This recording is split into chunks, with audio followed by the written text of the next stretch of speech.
கூட நிறைவேற்றல. யார் சொன்னா?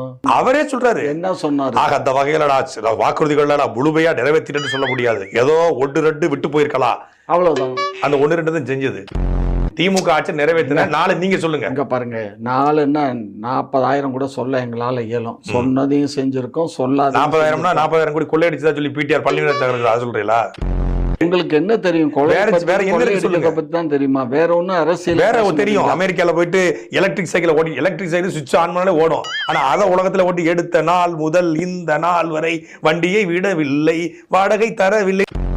உங்க வயதை தாண்டி ஆட்சி பண்ணியிருக்கோம். அதனால உங்களை கேள்வி கூடாதா? நீங்க ஒண்ணு வேண்டாம். 67ல நாங்க அந்த ஆட்சிக்கு வரும்போது என்ன ஜனத்தொகை இருந்தாங்க, அதுக்கப்புறம் எவ்வளவு ஜனத்தொகை இன்னைக்கு இருக்கு. 67 ஆட்சிக்கு வரும்போது கருணாநிதி ஐயா மட்டும் இருந்தாரு. இப்ப 2400 குடும்ப உறுப்பினர்கள் வந்திருக்காங்கன்னு சொல்லி சொல்றாங்க. அப்போ தயநிதி மறேன், முரசொலி மறேன், இப்போ அன்பு நிதி, இன்ப நிதி, துன்ப நிதி, துயர நிதி, பல